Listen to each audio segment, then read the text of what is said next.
So I got the chaotic Warhammer, which, if you didn't already know, this is one of the best items you can get as a Plume Monarch, mainly because it will do basic attacks and combos that will do a 30% AoE. Now, it is obviously a little less than some of the more intricate artifacts that are available in the game, but in case you're wondering how you get it, you basically got to go in and go into it for Lucky Spinner, and you got to run 500 draws. Now, I got lucky, and I was able to get it in 400 draws. And again, it is purely a numbers game with that. Now, if you're wanting the Blue Ox, you want to grab the Blue Ox if you are somebody that is wanting to play the Spirit Channeler, or any of the new Spirit Channeler, or even really any of the PAL-based builds that are out there, because this is going to give you a cool little ability with the Blue Ox.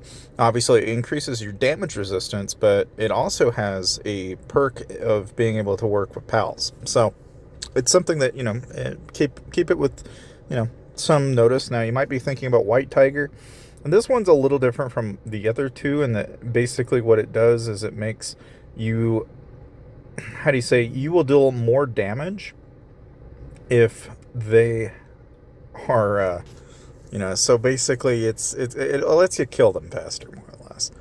Yeah, and White Tiger's just kind of cool. I mean, I know some people that have just picked it up for that alone. But I think most people, if you're running Lucky Spinner right now, this is a great opportunity to try and grab it if you have been saving your Lucky Spinner tokens. But, this is basically what I'm running right now. And I'm in Revelation 3 5-8, and this is just what I'm running. And again, this is running that Plume build that I was telling you about. Now, you notice my crit and combo is like dog shit right now, and that's partly because I'm running regen gear right now. So I'm not trying too hard to, I'm basically increasing my regen up to as high as I can get it.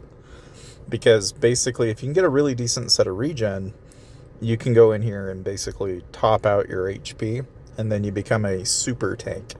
And you can just tank away all sorts of hits and shit, and it works great. But it also works in a lot of different classes too, so it's one of those gear sets that you can kind of hop around then. But of course, that second skill is kind of the real catch-all here, and you can see a lot of these are giving me pal crit, counter, so it's kind of a mixed bag. That second stat is the one I'm going to really play with and try to figure out, what is going to work best. And it all depends on what kind of class you're playing. Obviously, if you're going to be a Plume Monarch, for example, it makes more sense to run a Plume-specific set at that point.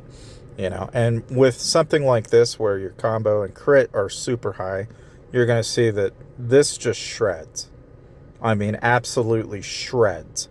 Because the number of combos that you fire off with the Warlord Hammer is just going to make it completely crazy. It will just shred. I mean, compared to where I was doing three, because I'm still doing 3 attack speed, but, you throw that on top of that, and it'll shred most classes. Very few will actually be able to tolerate that amount of damage at that speed. It's just, it throttles like crazy. But now, obviously, there are some people like this where, you can do things to counteract somebody like me by generally hitting, lower attack speed, trying to lower the amount of attack you do. There are ways to counteract this build, but time and time again, it's a Blitz build. Like there, I win simply because I happen to have the Cheetah Zero, which has really kind of destroyed a lot of these Blitz builds, because I can blitz the heck out of you and I don't have to worry about dying. So I just have to kill you, that's all. It's just it's kind of broke. See, like this, that one, cheetah to cheetah. Then it kind of cancels itself out. But with somebody with cheetah versus not cheetah, it's game over. And even, some of these builds can last against a cheetah if they can basically stall you out or stun you to death, more or less. That's the trick to being a Cheetah Zero in this game, is that you've got to get crazy stuns, or you've got to have a lot of shield and drop all of their health to 0 and outlive the timer, which is 3 seconds on a default Cheetah Zero or 4 seconds on a full Zero. Because otherwise, like that, you're just going to be able to walk all over anybody that way.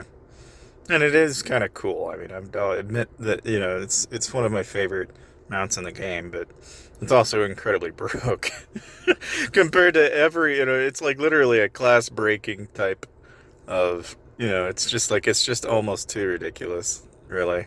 For like most players, I just don't think it's really probably not the most fair thing in the game, honestly. Ever since they released it, it's just ridiculous what you can do. But even still, yeah. I mean, it's like the Warhammer even adds to it. It makes it even more crazy. Um, Now, noticeably, right, with something like this, it's interesting in that like you'll see like here if we go through it, we'll shred bosses without much trouble. Like if I was to go and hit the Abyssal, which I can't, might be able to do Blazing Cave, yeah. So I can show you what it'll do in Blazing Cave, which is kind of fun. This thing will just blitz like crazy. And with so many attack speed hits, you can see I'm healing on every combo too. So it like compounds into like a crazy mess. But like they're 2.8 trillion damage. It's not bad. Now obviously if I want to make the input go a little bit higher, you basically just work on combo damage, global attack, and then defense and combo is kind of like all you can do. Now, like here, I am going to increase the wildfire piercer ever so slightly because, yeah, your basic attacks also kind of factor into that calculation. So you can't like get too crazy into one thing, right? I mean, you can, but it's like not going to help you as much. Obviously, the leveling of the gear also is going to have a factor in this. Like if I just started going off another set of gear here and just went for combo, yeah, it's going to be completely different. Like I could build a full set of crit again and more than likely see substantial results that would favor the way this build's currently running. But this is like one of my favorite combinations is the Warhammer with back access and the Cheetah Zero now, because it is just so like it just spongy in the way that it operates. Now you guys do notice that there is Starfleet Rescue going on right now. So again, it's a matching game, so the idea is very straightforward. You just match your marbles, kill all the marbles, and preferably try to do it without screwing it up. Yeah, and if you can pull that off, then awesome. But again, not always a perfect easy solution for every possible scenario. Now, like here, I just kind of have to kind of guess away some of these. Not always as straightforward. Let's say probably I'll do this one. And so, I don't know, probably this one. We can do this one. Pop that one off. Throw this over. That over.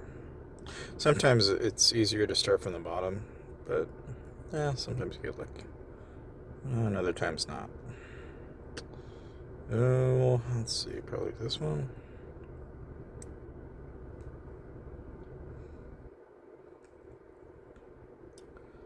Oh, let's see, we could probably... Let's see if we can get lucky here. Maybe...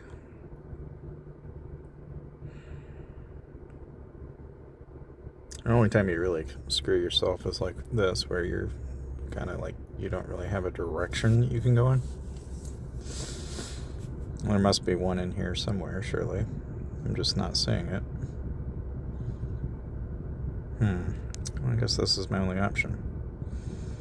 Okay.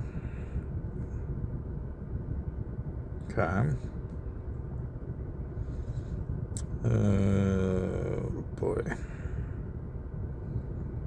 So I guess we're gonna need to move.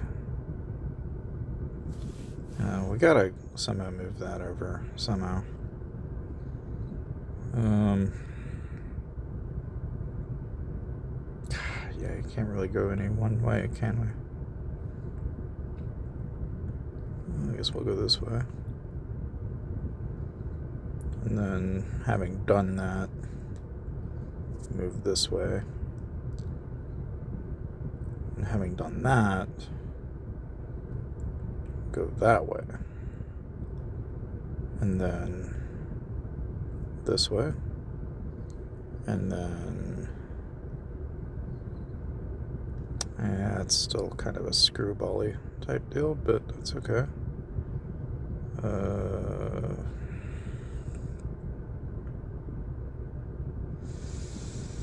Gosh, I want to say you could probably...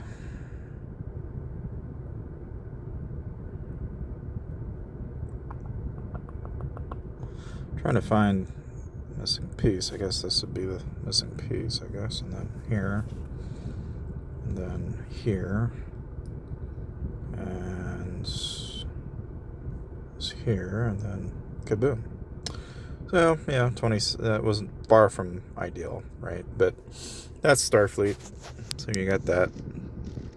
But yeah, I mean, that's basically all I have to say for the day, is that Warlord Hammer's really good with the Plume Monarch build. So that's kind of all you need to know, though, as far as that is concerned. And if you want to save some money, make sure to check out this part of the video.